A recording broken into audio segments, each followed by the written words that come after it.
todos, les quiero dar la bienvenida en nombre de Bioprofarma Bagó a nuestra reunión de lanzamiento de producto Antixan Edarabona. Mi nombre es Janina, soy gerente de producto de Bioprofarma Bagó, empresa de productos especiales que es parte del grupo Bagó. Es un honor para nosotros contar con este panel de expertos de gran nivel académico y que queremos compartir con ustedes a fin de poner a disposición este tratamiento para ustedes y sus pacientes. Deseamos que sea de utilidad como actualización en el manejo de esta patología tan difícil que es la esclerosis lateral amiotrófica. De este modo, los dejo con los expertos, los voy a presentar de forma breve. Tenemos la presencia del doctor Roberto Rey. Él es médico neurólogo, profesor de neurología de la Universidad de Buenos Aires, jefe del servicio de neurología del Sanatorio Fino Quieto y del Sanatorio Trinidad de Palermo, expresidente del Congreso de Neurología 2020. También tenemos el honor de contar con la presencia del doctor Gabriel Rodríguez, médico neurólogo, doctor en medicina y médico de planta del Servicio de Neurología del Hospital Ramos Mejía. También tenemos la presencia del doctor Alejandro Rodríguez, él es médico neurólogo, especialista en enfermedades neuromusculares de la Unidad Neuromuscular de INEVA. Entonces, de esta manera, los dejo de la mano del doctor Roberto Rey, que va a ser quien moderará la sesión de hoy. Muchas gracias. Bueno, buenas tardes a todos. Gracias, Janina, por la invitación. Gracias a Bioprofarma. Es un honor estar con ustedes hoy, un jueves a la tarde, para hablar de algo que es importante. Los pacientes a veces te preguntan, ¿hay más ELAs ahora que antes?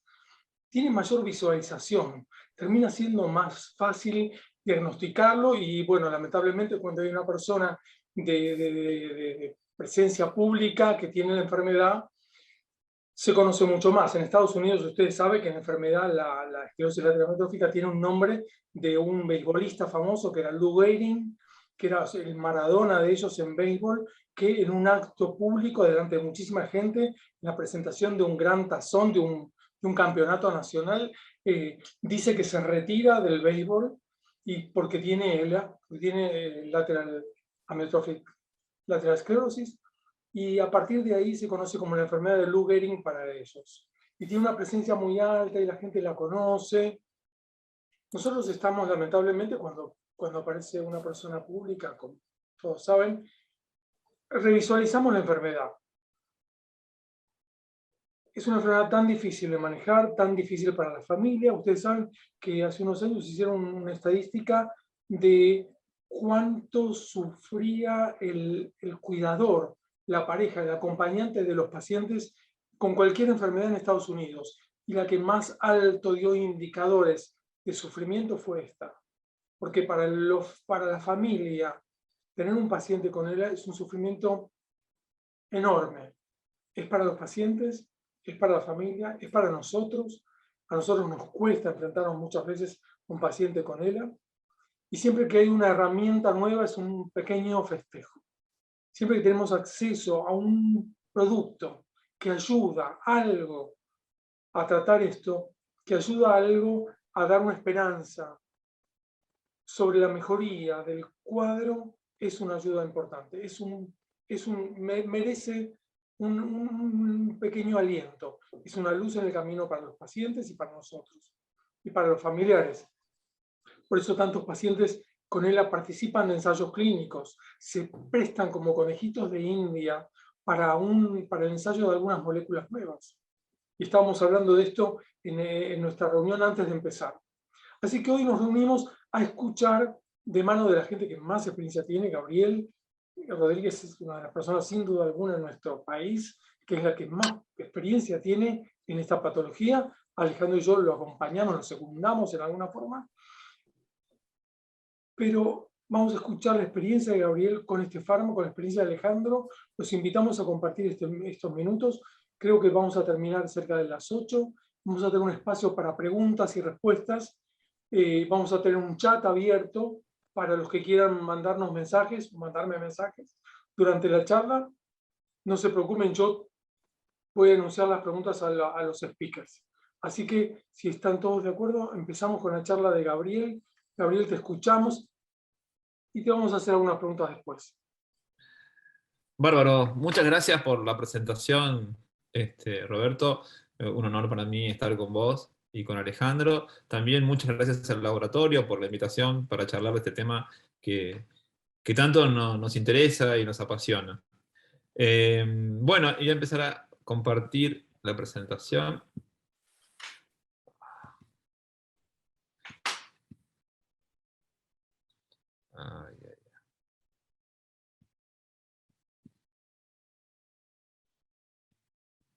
Aquí está.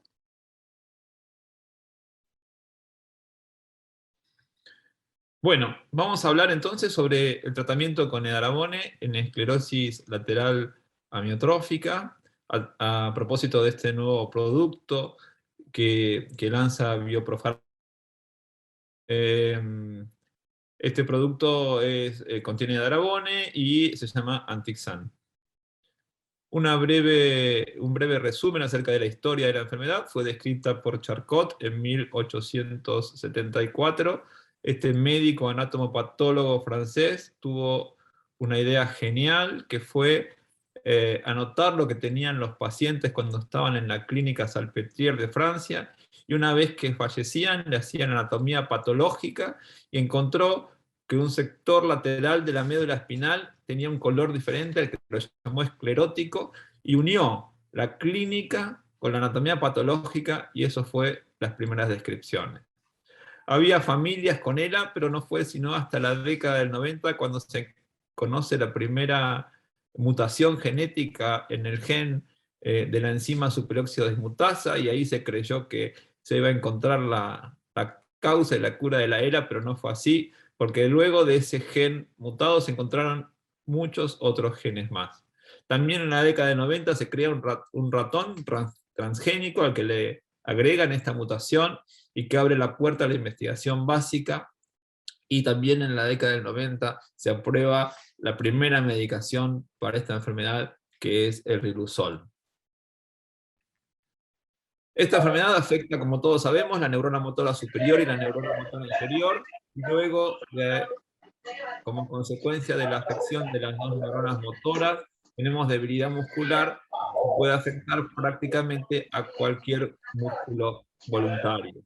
Desde el punto de vista epidemiológico, esta enfermedad la estudiamos en Argentina, en la Sociedad Neurológica, en el grupo de periférico, en una publicación que hicimos hace unos años atrás, y sobre 103 pacientes que encontramos en la ciudad de Buenos Aires, 55 fueron hombres, la edad media fue 64 años, y tenía en este grupo de pacientes una incidencia de 1.04 por 100.000 habitantes y una prevalencia de 3,25 por 100.000 habitantes.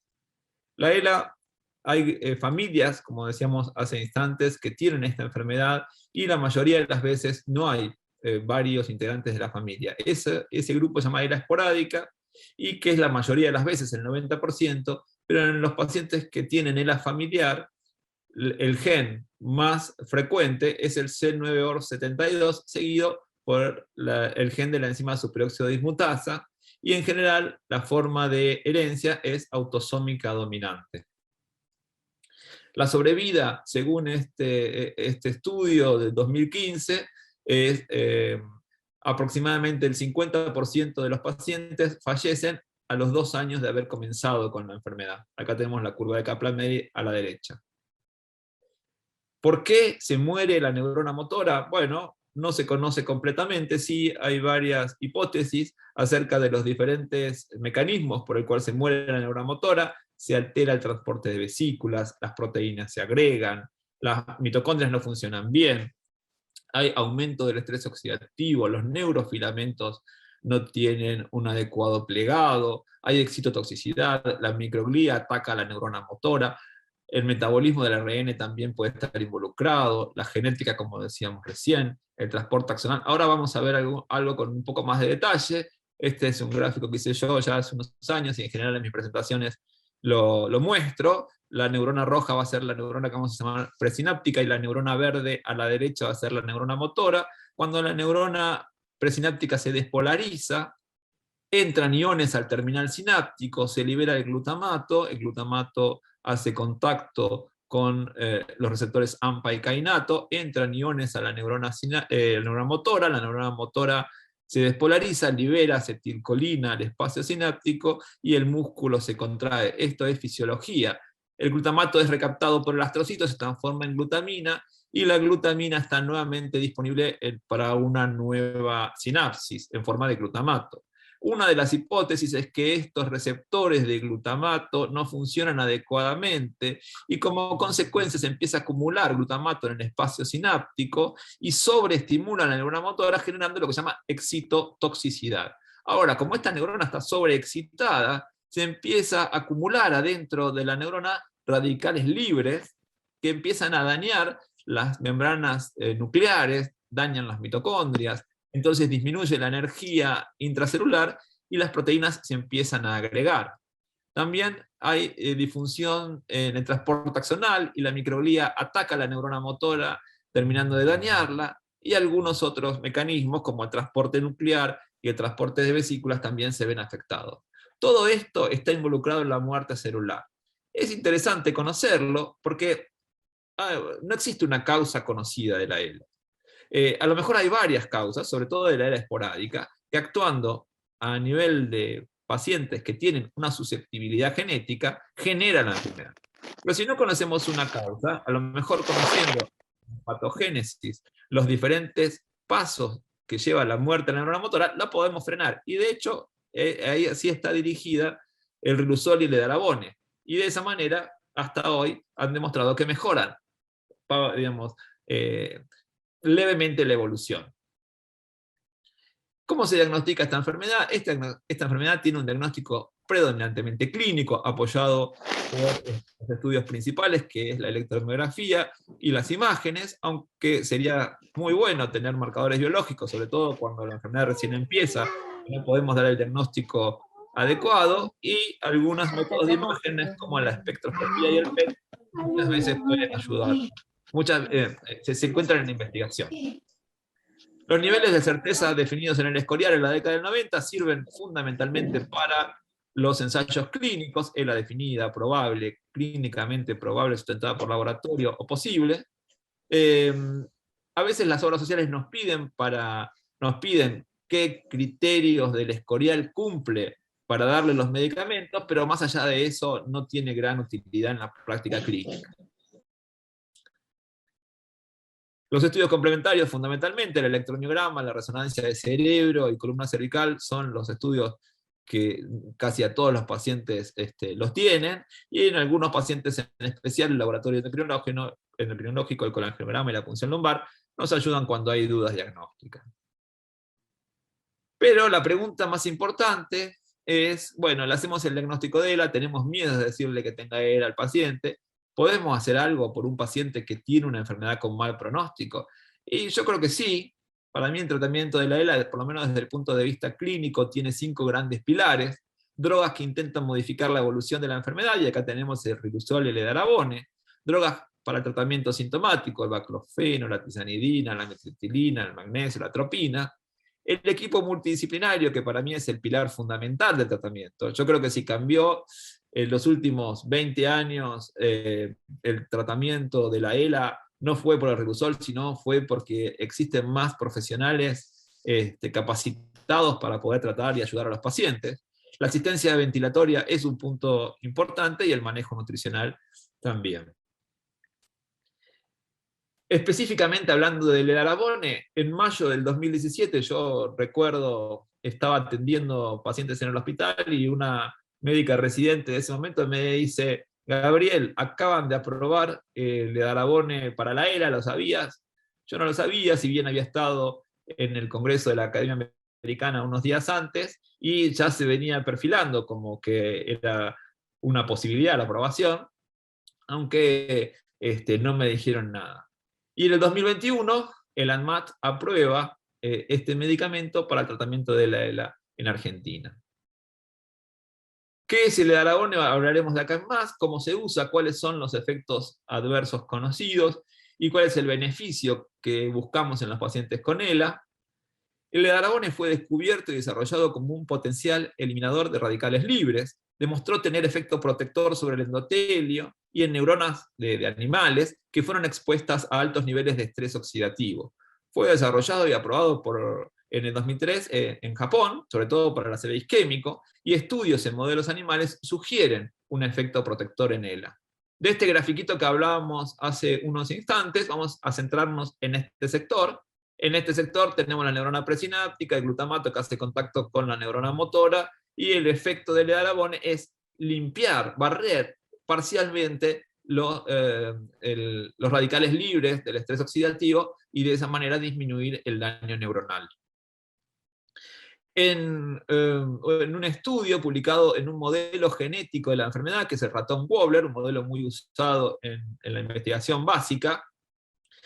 Trataron con edarabone a altas dosis, que es en amarillo, a estos ratoncitos. A otros le dieron edarabone a bajas dosis y a otros le dieron un placebo. Los pacientes que recibieron, los ratoncitos que recibieron edarabones a altas dosis tenían mayor fuerza que los otros. También tenían un mayor número de neuronas motoras, tenían un mayor diámetro de las fibras musculares, que es en amarillo, los ratoncitos que recibieron mayor edarabone, y también tuvieron mayor peso del bíceps. ¿Cuáles son los efectos adversos descritos del edarabone? Tenemos la falla renal aguda, la reacción alérgica aguda, una disfunción hepática, la coagulación intravascular diseminada, la trombocitopenia, la leucopenia y la disfunción renal, y los pacientes que tienen falla renal severa está contraindicado. Esto es lo que está descrito. Después vamos a ver una experiencia nuestra. En el 2003, a raíz de este estudio, fue aprobado en Japón, y solamente en Japón. Ni las guías europeas ni las guías americanas aprueban el uso del edarabone en el stroke isquémico, pero en Japón lo usan. En el 2006, el doctor Yoshino y el doctor Kimura empezaron a investigar acerca del edarabone en esclerosis lateral amiotrófica, y hacen su primera publicación con 20 pacientes. Sobre estos 20 pacientes no hubo un grupo control, fue un estudio abierto, pero lograron algunas conclusiones. Primero, que no hubo eventos adversos importantes que se le adjudicaran al edarabone, y usando 60 miligramos fue seguro. No hubo un grupo control, entonces ellos decían, bueno, a ver cómo venían qué rapidez venían empeorando los pacientes, y a ver si podíamos demostrar que dejaban de empeorar tan rápido, y evidenciaron una tendencia a disminuir esa velocidad de empeoramiento, y también disminuían algunos marcadores de estrés oxidativo. Pero no hubo diferencias significativas en esa declinación en el periodo con y sin edarabone. Pero esto llevó a que unos años después, en el 2014, se hiciera un estudio doble ciego con edarabone en pacientes con ELA. Este estudio incluyó 248 pacientes, de los cuales más o menos 100 y 100 fue a placebo y a edarabone. Hubo un periodo de observación de 12 semanas antes de incluirlo. Y lo que vieron en este estudio, lo que está publicado en este estudio, es que los pacientes que recibían edarabone tenían un empeoramiento de la escala funcional de ELA. La escala funcional de ELA, para aquellos que no están familiarizados, le preguntan al paciente cómo camina, cómo habla, si puede agarrar una lapicera, si puede comer bien, y eso da un puntaje. Los pacientes que recibieron placebo tenían una peor evolución en esa escala funcional que los pacientes que habían recibido edarabone, ya sea ELA definida, probable o probable soportada por laboratorio. Pero estas diferencias no fueron estadísticamente significativas, pero ayudó mucho ese estudio. No demostró que el edarabone disminuya el avance de la enfermedad. No hubo diferencias significativas en los eventos adversos, y eso era bastante importante. No tuvo grandes dificultades el edarabone, pero lo que hicieron es empezaron a analizar subgrupos de pacientes, y llegaron a la conclusión de que había un grupo de pacientes en los que el edarabone podía ser útil. Entonces se hizo un segundo estudio doble ciego, que se publicó en el 2017, sobre la seguridad y la eficacia del edarabone en pacientes con ELA, un estudio doble ciego controlado. Este estudio se hizo en 31 hospitales en Japón. La edad de inclusión fue de 20 a 75 años, con un estado independiente en la clasificación japonesa de la severidad, digamos, pacientes que estuvieran relativamente bien, y le hicieron un periodo de observación para descartar los pacientes que evolucionaban muy rápido, es decir, se quedaron con los pacientes que evolucionaban más lento, en las 12 semanas de observación. Tenían que tener una capacidad vital forzada mayor o igual al 80% y tenían que tener ELA definida o probable según el escorial y un tiempo de evolución desde el primer síntoma de 2 años o menos. Con esto seleccionaron 203 enfermos, 192 ingresaron al estudio, 69 fueron a edarabone, 68 a placebo, 67 completaron 6 ciclos de edarabone y 60 completaron 6 ciclos del placebo. Y el resultado más importante fue que los pacientes que tuvieron edarabone en rojo tenían una declinación menor de la escala funcional de ELA que los pacientes que habían recibido placebo, que habían empeorado más. Esto en una tabla, lo vemos acá, los pacientes que habían recibido edarabone a los 6 meses habían caído en promedio 5 puntos en la escala funcional, y los que habían recibido placebo habían caído 7 puntos. Hay algunas otras escalas, pero la verdad que no vale la pena mencionarlas. Si a alguno le interesa, lo puede buscar en el... Ahora lo mencionamos, pero no mucho más que eso. Los efectos adversos en este estudio pivotal para la aprobación del edarabone fueron similar. En el grupo de edarabone hubo 84% de efectos adversos, y en el grupo placebo 84%, es decir, similares. Son pacientes que van empeorando día a día, o sea que efectos adversos tienen prácticamente por el avance de la enfermedad en sí misma, y los eventos adversos serios fueron similares, inclusive un poquito mayor en el grupo placebo que en el grupo de edarabone, es decir, que no hubo eventos importantes. Como conclusión de este estudio pivotal, hubo una diferencia estadísticamente significativa a favor del grupo tratado con edarabone versus placebo, fundamentalmente en esta escala funcional. Y hubo diferencias significativas a favor del edarabone en otras escalas, como la escala ALSA Q40 y la escala de Norris, que es la escala más antigua. El doctor Yoshino, que como yo contaba, es uno de los principales investigadores de este medicamento en el mundo, en este paper, él nos vino a visitar hace un par de años al hospital y nos contó acerca de sus investigaciones. Él concluye que el estrés oxidativo está definitivamente involucrado en la patogénesis de la ELA, si no, no se podría entender que un medicamento que barre radicales libres tenga algún efecto sobre la evolución. Es la primera droga que enlentece el deterioro neurológico. El estudio publicado en Lancet Neurology fue exitoso en demostrar efectividad. Se recomienda empezar cuanto más temprano mejor, aunque se necesitan más estudios para determinar si el edarabone prolonga la vida de los enfermos, y es una droga segura, pero hay que monitorear. Yo diría más que la función respiratoria, la función hepática, la función renal en los pacientes.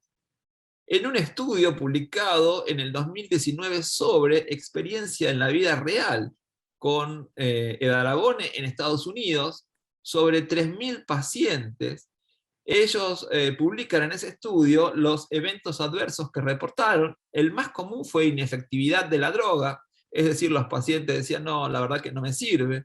Muerte, otros decían, no, la verdad que sí, funciona, pero la verdad que de manera insuficiente. Astenia, fatiga. Estos fueron los eventos reportados. El 67% de los pacientes tenían riluzol y edarabone, empezaron juntos. La mayoría lo recibió a través de un portacat, aunque también lo recibieron a través de vía periférica o catéter central, y la mayoría de los pacientes hicieron la infusión en su domicilio sin grandes complicaciones. Esto nos llevó, nosotros hicimos un grupo de 16 pacientes a los cuales le indicamos edarabone acá en Argentina. Muchos de los pacientes lo conseguían en ese momento, esto fue publicado el año pasado, en el exterior, pero lo seguíamos acá en nuestro centro. La publicación es junto con el doctor Rey, la doctora Vendersky y la doctora Quarracino.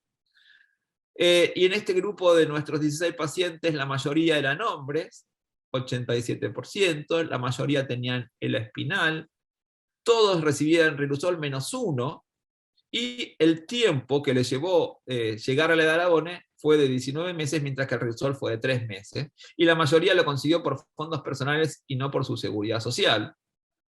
Habían comenzado en el 75% de las veces en un hospital o en una clínica, Y después continuaron en el 87% de las veces en su domicilio, y la mayoría a través de accesos venosos periféricos.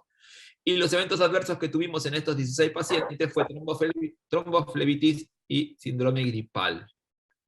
Como conclusión, la media de edad fue de 53 años, solamente uno no tomaba Reblozyl, tardaron mucho en recibir el edarabone y mucho menos en recibir Reblozyl. La mayoría inició el tratamiento en una clínica, solo un paciente requirió un Portacat, 2 pacientes recibieron complicaciones, como mencionábamos recién, y 2 enfermos decidieron suspender la medicación porque no encontraban la eficacia que pensaban. Una de las preguntas que nos hicimos cuando ya empezamos a tener nuestros primeros pacientes es si luego del 6º mes lo podíamos seguir dando, porque si el estrés oxidativo está involucrado en la patogénesis de la enfermedad, luego del 6º mes ese estrés oxidativo sigue estando, y si fue exitoso, si la enfermedad realmente fue lenta, uno querría seguir dándole. Bueno, encontré un estudio del 2019 sobre modelos matemáticos que hicieron para ver la eficacia del edarabone a largo plazo, luego del 6º mes, y lo que publican en este estudio de Muscle & Nerve es que el beneficio del edarabone se mantiene hasta el mes 12 aproximadamente, que fue lo que ellos pudieron evaluar, en comparación del placebo. Es decir, que uno estaría habilitado a utilizar el edarabone luego del 6º mes, si evalúa junto con el paciente que los resultados han sido los esperados antes de comenzar. Hay algunas críticas que se hicieron, sobre todo al principio, al edarabone. Los criterios de inclusión fueron muy estrictos. En una base de datos de Irlanda, solo el 7% serían pacientes elegibles, ideales para el edarabone. El estudio fue corto, 12 semanas de observación y 24 de tratamiento, cuando en general los estudios previos al edarabone eran de 1 año.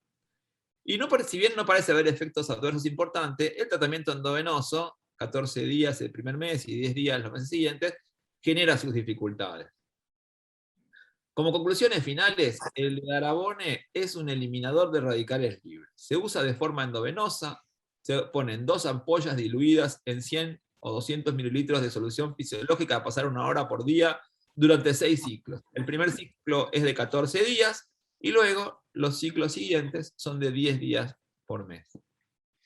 En los estudios no hubo diferencias sobre los eventos adversos importantes entre placebo y el grupo de medicación activa, y el beneficio es enlentecer el avance de la enfermedad en un grupo seleccionado de pacientes.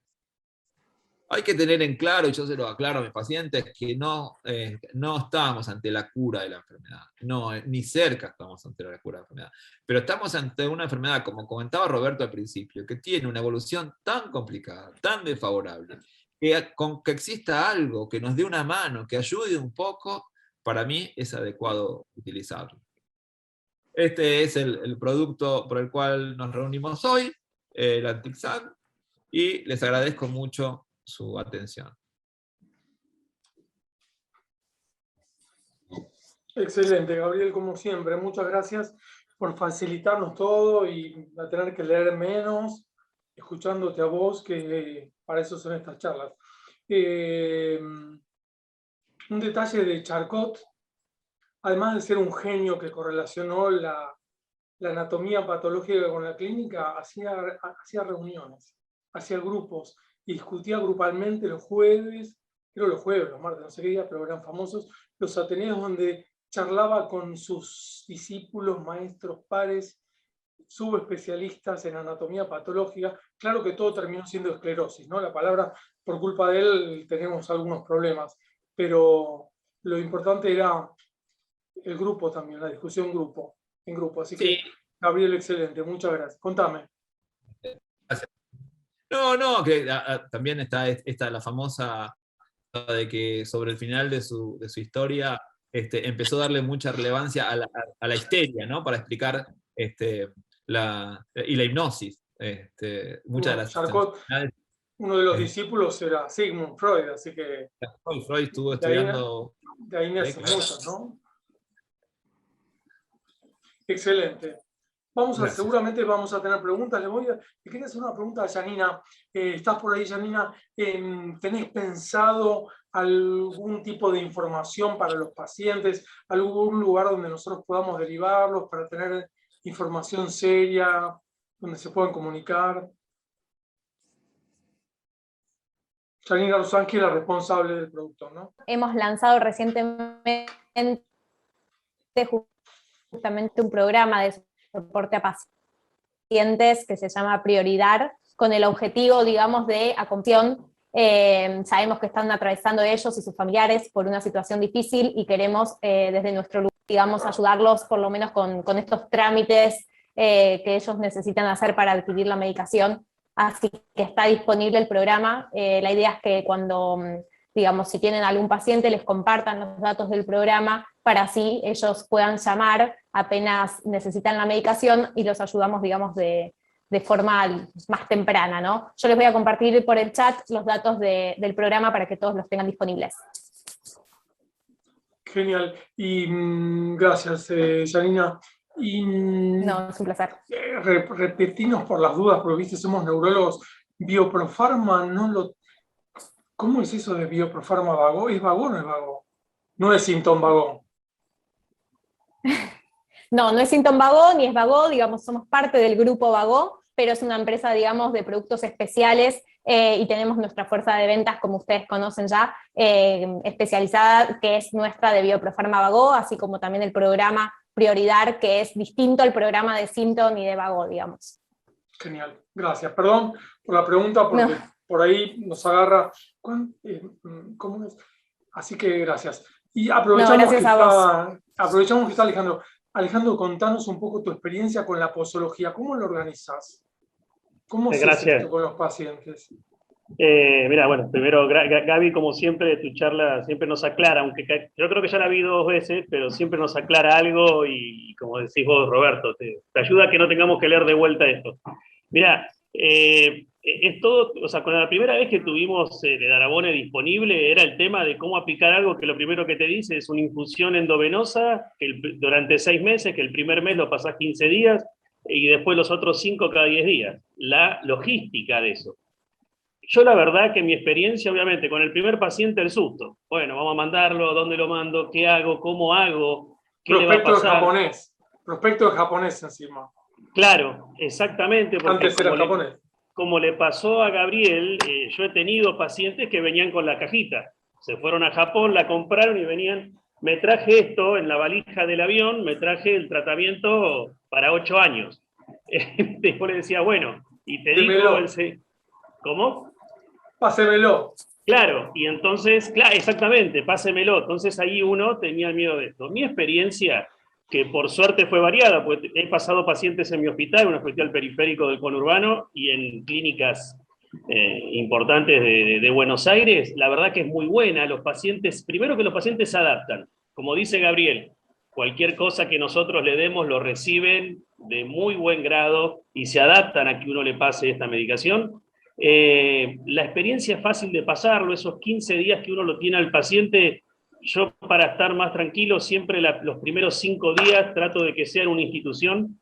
Muchos pacientes después, casi todos, solo pocos, estuvieron los 6 meses en la institución con nosotros, con lo cual lo toleraron la verdad que bien. Yo particularmente, y esto por consejo tanto del fármaco, de que te lo decían en los protocolos, como de Gabriel, es hacerle un laboratorio a la infusión, asegurarle que el paciente no tiene falla renal ni hepática, y a los 5 días repetírselo, ¿sí? Es una buena práctica, y así uno después sigue todos los meses. Y te cuento la facilidad con la que es que tengo un paciente que se me infunde en su country. Vive en un country muy importante, donde tiene una ambulancia de OSDE en la puerta, que es el que los cuida. Se acercó y les dijo, mirá, yo me tengo que infundir todo esto y la verdad que me queda lejos donde vive el doctor, donde trabaja el doctor, y se lo infunde dentro de una ambulancia sin problemas. La verdad, yo no tuve inconvenientes. Efectos adversos tampoco he tenido, salvo un paciente que me dijo que tuvo un rash cutáneo en el pie. Lo premedicamos a la segunda, tercera, cuarta infusión, lo premedicamos con Benadryl y un poco de corticoide y anduvo bien. Y con lo del Portacat, yo no usé nunca Portacat. Vos, Gaby, creo que sí, por lo que vi ahí en ese estudio. Hay veces vienen los pacientes a decir que no lo toleran, o el mismo enfermero te lo dice. La mayoría de las veces yo todos los que tuve los convencí y seguimos. Tratamos de una buena enfermera que le busque las vías y todavía siguen. Pero yo la verdad que mi experiencia en la infusión y en el seguimiento, la verdad que es por ahora de la mejor y espero que siga así. Gracias, Alejandro. Y, entonces son esos 14 días, uno de la mitad por ahí más observado, y después en una situación controlada domiciliaria o adentro de una ambulancia, o sea, con un control de algún tipo, claro. Y hace 5 días, lunes a viernes, 2 semanas, descansar después, y repetís eso al mes por 6 meses, ¿no? Exactamente. Lo podés seguirlo indefinidamente si te interesa, como el paciente que mostró Gabriel. No, Gabriel, sí, y eso es una buena acotación que haces. 3 pacientes que yo tengo en tratamiento van de los 6 ciclos por el tercero, o sea, llevan 12 meses y entraron ahora dentro del coso, porque es como decía Gabriel, el paciente se me sienta adelante y me dice, terminé los 6 meses, vos lo mirás, la escala quizás la bajó un puntito, la mantuvo igual, ¿qué le decís? Y la verdad, sigamos, y estamos. Es importante. Es importante. No todos los pacientes con ELA son iguales. Uno podría decir, y retrasar 6 meses, y ¿tiene sentido o no tiene sentido? Y eso no lo decidimos nosotros. Lo decide el paciente.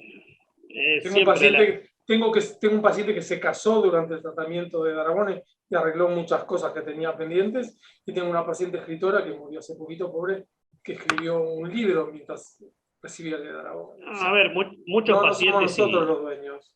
Muchos pacientes, y le habrá pasado a usted y a todos los que están acá, que te dicen, dame lo que sea, déjame que quiero ver por lo menos a mis hijos crecer un poco más. Y vos, que son cosas que en el consultorio, los que hacemos ELA, hay veces la patología pasa a segundo plano y el cara a cara se complica.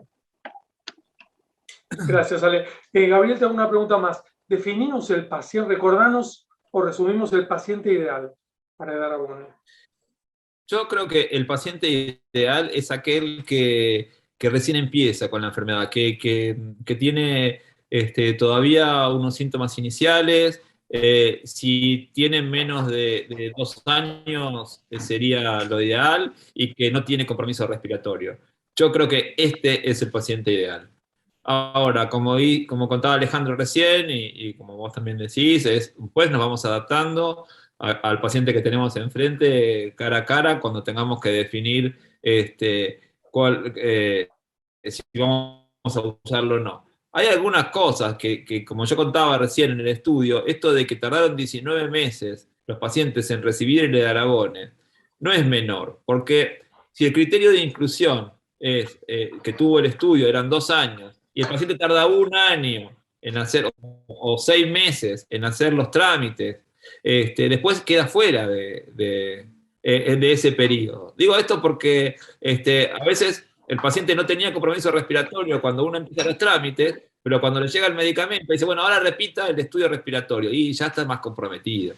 Entonces, todas estas cosas que en lo ideal de un estudio, de un ensayo clínico, tiene una forma, en la vida real no es tan así, no es tan. Porque además, yo te digo, el 90% de los pacientes que ahora están recibiendo Darabone es a través de un recurso de amparo. Es decir, las obras sociales, sobre todo las obras sociales medianas o más chicas, dicen, no, este medicamento es un medicamento en experimentación, no lo vamos a cubrir. Entonces ahí entran los abogados a jugar el rol y hacen un recurso de amparo, y eso es tiempo. Para los pacientes con ELA es tiempo.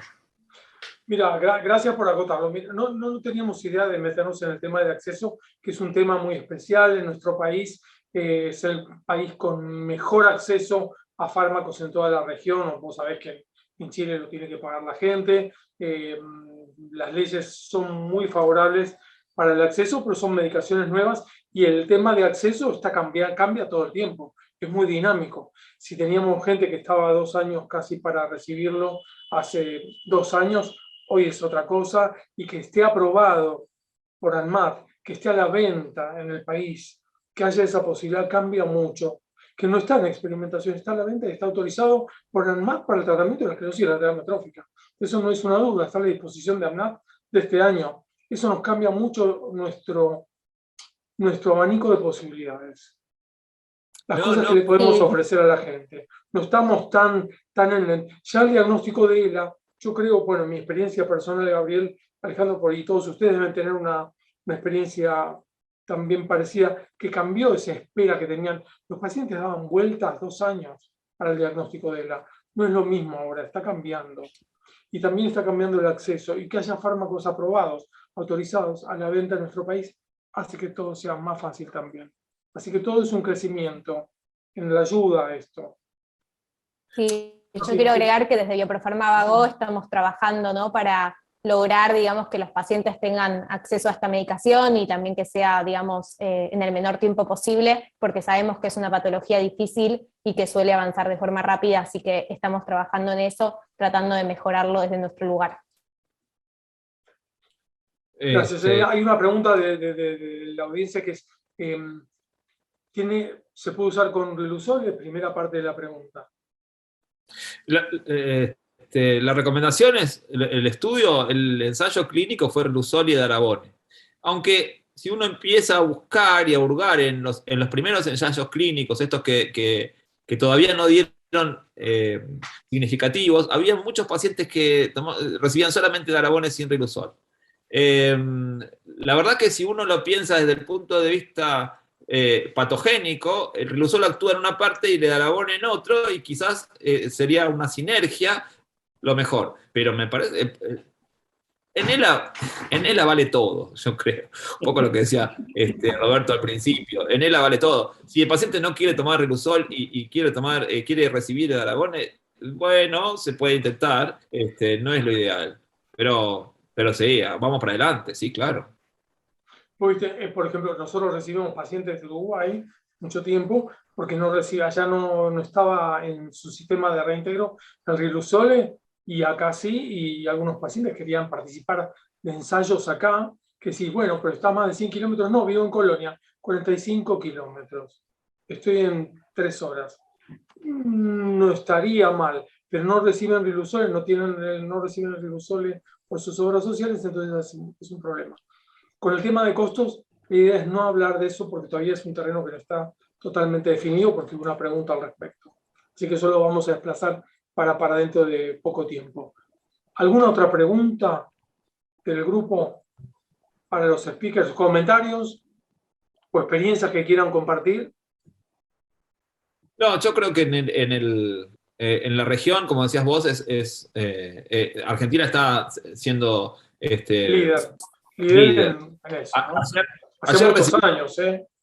Sí, pero ayer recibí, en particular, recibí un mail de un señor de Colombia que me decía: doctor, quiero viajar a Argentina a participar de un ensayo clínico. Y entonces empezamos a hablar, digo, ¿pero recibe Edarabone? No, ¿qué es eso? En Colombia. Mi neurólogo no sabe de eso. Y en Uruguay el seguro no te cubre, el Riluzole no te cubría hasta hace poco. No estoy actualizado en eso, pero es así. Sí. Estamos en una posición ventajosa. Es muy difícil verlo cuando estamos dentro, ¿no? Porque si, bueno, las leyes... Hace un año me pidieron una charla para República Dominicana y ellos no tenían Riluzole. No tienen Riluzole. No tienen Riluzole. Bueno, a veces nos quejamos un poquito de más. Comentarios del grupo. Ale. Si me permitís, Roberto, está bueno esto de que tenemos acceso a nosotros, pero tampoco malgastar ese acceso dando estas medicaciones a todos los pacientes que nos vienen al consultorio. Nos habrá pasado a todos, a mí me pasó que cuando salió el Edarabone venían pacientes que tenían 1 año, 2 años, 10 años, no, eso no llegué, pero quizás tenían 5 años de ELA, cuadriparéticos, traqueotomizados, y uno sabe que en esos pacientes no funciona el Edarabone, y uno no tiene que gastar en eso. Entonces, como decimos bárbaros, ¿sí? Los pacientes que yo estoy viendo que están bien seleccionados, o los selecciono de la mejor manera posible, es muy posible de que esto esté funcionando, porque lo veo aparte, parece que funciona. Tampoco irnos al otro extremo, porque ahí sí malgastamos el recurso, Pero a mí me ha pasado venir paciente y yo le digo, no, no, y llega un momento que le decís, mirá, yo te lo hago, te lo van a denegar. Y a veces se lo dieron, y esa experiencia que tuvo el paciente no terminó el ciclo de 6 meses. Y mira, hay también un poco de demanda contenida.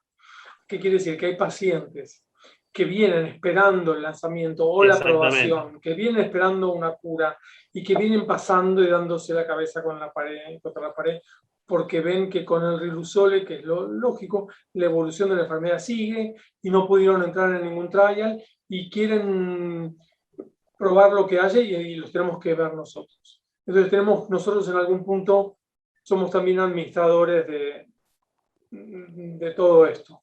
Y tenemos que saber cómo se maneja el fármaco, cuál es el paciente, así que estamos aprendiendo y es muy útil escucharlo de quienes tienen más experiencia, como ustedes dos, en este momento, como para enfrentarnos a la consulta mañana, porque si atienden ELA, va a venir un paciente que recibió la información por vía, vaya a saber cuál, y que a veces nos presionan, a veces nos piden, a veces, pero siempre necesitan de nosotros en esto, ¿no? Yo creo que, hablando un poco de lo que contaba Alejandro, así como tenemos el paciente ideal, también tenemos el paciente que menos se beneficiaría, digamos. Con el Aragonés, que es aquel que está en traqueostomía, en gastrostomía, en su casa, con un respirador, y la verdad que sería el menos indicado. Pero un poco también, contando lo que dice Alejandro, la familia dice, estamos haciendo un montón de esfuerzo para ayudar a mi familiar en casa, y tenemos una nueva droga, ¿y por qué no se la vamos a dar? Y bueno, ahí está el manejo día a día con el paciente, la explicación, si lo damos o no lo damos, pero es difícil a veces. Estamos luchando con esta enfermedad hace varios años, y sale algo nuevo y usted no se lo quiere dar, no es tan sencillo. Así es, así es. Y estando en nuestro país, todo cambia. ¿Tenemos algún comentario, alguna cosa? Si no, le paso la palabra a Janina, sin antes agradecer la invitación de Bioprofarma Bagó, de Janina Rusansky, con el honor, que repito, de participar de este webinar con Gabriel Rodríguez y Alejandro Rodríguez. Dígame la verdad, ¿son hermanos? Lejanos. Son hermanos lejanos, ¿viste? Como Raúl Rey y yo, que trabajamos 27 años juntos, y todo el mundo me decía al principio, su papá me dijo tal cosa, su papá me dijo tal otra. Después me decían, su hermano me dijo tal cosa. Ahora dicen, su hijo él me dijo tal cosa. No, pero es que también es casualidad. Desmintamos todo ya. Ni Raúl Rey ni yo somos hermanos, ni ustedes dos son hermanos, ¿está? Somos todos familia. Todo familia. Pero bueno, algún Rodríguez en el tronco debe haber hecho estrago. Y algún rey, te imaginas. Así que bueno, gracias de nuevo a todos ustedes por la participación. Gracias, Janina, por convocarme a moderar o molestar hoy, y te cedo la palabra para cerrar. Muchas gracias. Bueno, yo nada más agradecerlos a ustedes, al doctor Roberto Rey, al doctor Gabriel Rodríguez y Alejandro Rodríguez, en nombre de Bioprofarma Bagó, por compartir su experiencia, que fue muy valiosa, y la presentación, la verdad que tuvo un nivel académico, la verdad que muy alto y muy importante para todos. Así que bueno, gracias a ustedes y gracias a la audiencia que se hizo el espacio para conectarse hoy. Espero que haya sido de su utilidad y esperamos verlos pronto.